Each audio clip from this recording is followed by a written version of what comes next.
This is Autoline Daily, the show dedicated to all of you enthusiasts out there of the global automotive industry.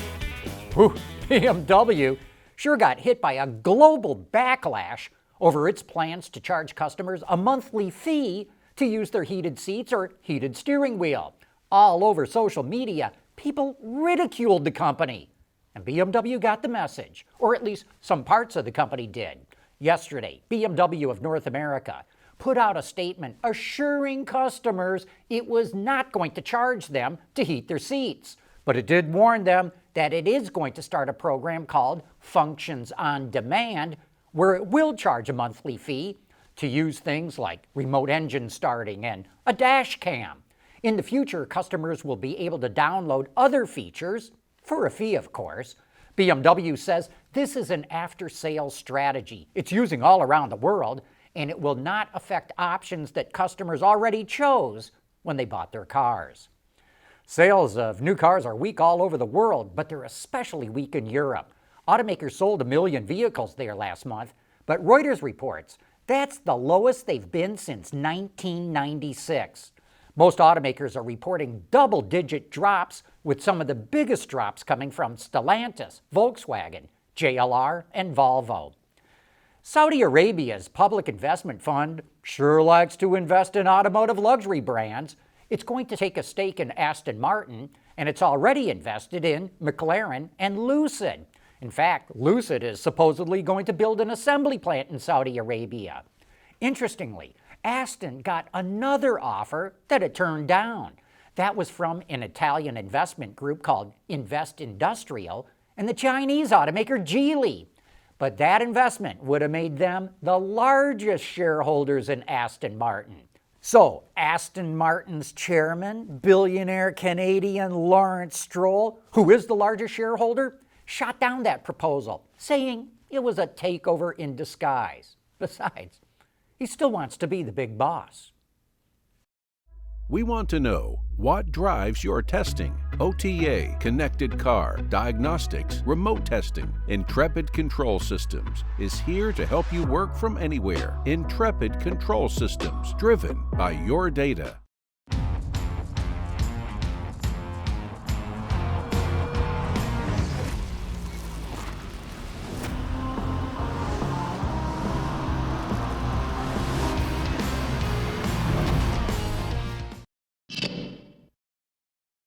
Yesterday we had some important personnel changes to report, and today we've got another one. Tang is retiring from the Ford Motor Company at the age of 56 after 34 years with the company. He spent much of his career in product development and played a key role in working on some of Ford's most iconic vehicles, including the Mustang, the Bronco, Maverick, Puma, Mach-E, and F-150 Lightning. In his latest role as Chief Industrial Platform Officer, he was bridging the gap between Ford's two new business groups called Ford Blue, which handles all its ICE vehicles, and Ford Model E, which handles all the BEVs. Tang was our guest on Autoline multiple times. We're going to sorely miss his insights into the industry. He'll retire on October 1st, but Ford has not yet named a replacement for him.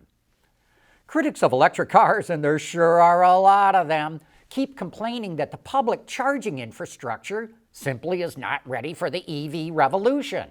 So General Motors took a big step forward yesterday, announcing it's going to build out a nationwide network of fast chargers in the U.S.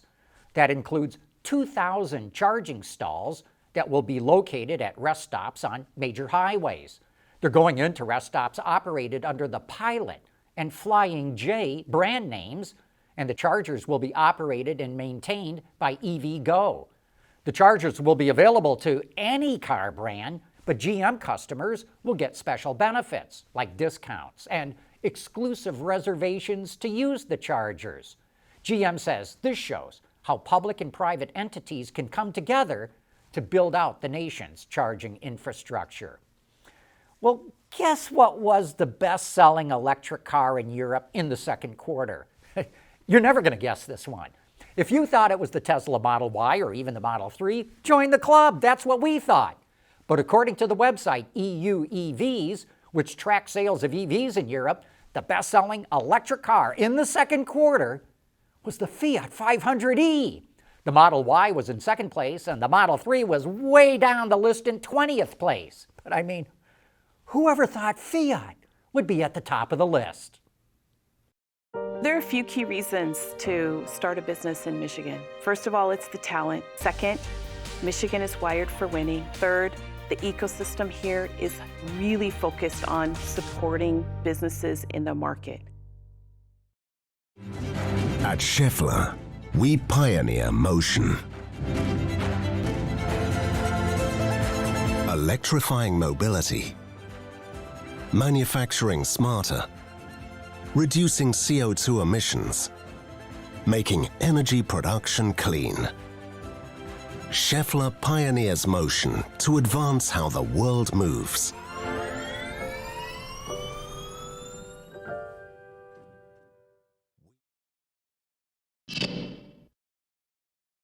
Say goodbye to the Toyota Avalon and hello to the Crown. Toyota's dropping the Avalon nameplate, which first entered the U.S. market in 1994, and it's replacing it with the Crown. The Crown name will probably sound familiar to a lot of you. It's been around forever in Japan, and it was actually sold in the U.S. from 1958 until 1972. The all-new version is built on the same platform as the current Avalon, which is the same as the Camry. But the Crown features a raised ride height, which helps blur the line between sedan and crossover. It'll be sold in 3 trim levels and will offer 2 hybrid powertrain setups. A 2.5-liter 4-cylinder is paired with 2 electric motors. That's standard. The other is a 2.4-liter mated to a front electric motor and a rear e-axle, which has a combined 340 horsepower. All-wheel drive is standard on both setups. While the exterior is wrapped in what Toyota calls a bold new design, we'd love to know what you think about it. The interior is rather plain and is highlighted by a 12.3-inch display screen. Look for the all-new Crown to start hitting dealer lots in the U.S. later this year. Wuling's Mini EV has torn up the sales charts in China, and now more cheap EVs are on the way. Baojun, which is part of the GM SAIC Wuling partnership, is launching an updated version of the Kiwi EV. You can sort of think of this as sort of an upscale version of the Mini EV. It's got more power and a bigger battery pack and now comes with autonomous driving technology. The high-end version of the vehicle will sell for just under $15,000. And another company called Dayun is launching its own inexpensive EV, a small crossover called the Yuhu. It features a 35-kilowatt electric motor and 30-kilowatt-hour battery with 300 kilometers or roughly 185 miles of range, but that's based on the outdated NEDC cycle. This car starts at only $10,000. And just because it's switching over to electric cars doesn't mean Hyundai is giving up on performance cars. The N brand is showing off a couple of race cars that it's going to use as a rolling test bed for future EVs. The first is a version of the Ioniq 6, but instead of 320 horsepower, it has 576, and torque jumps from 446 pound-feet to 545. Beyond that, it has bigger brakes, a sportier suspension, and it's even studying how to use regen braking to improve cornering and vehicle yaw. Now check out the Envision 74 concept, which is actually inspired by the Pony Coupe concept that goes back to 1974. Interestingly, this is a fuel cell EV. It features 2 electric motors that drive the rear wheels, which combine for 500 kilowatts, that's about 670 horsepower, and a 4.2 kilogram hydrogen tank.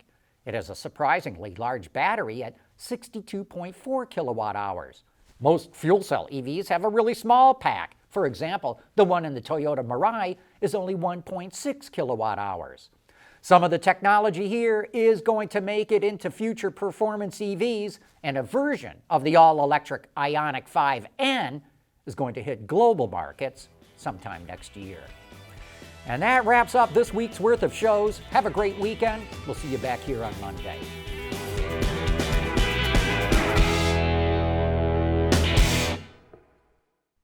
Autoline Daily is brought to you by Bridgestone, solutions for your journey.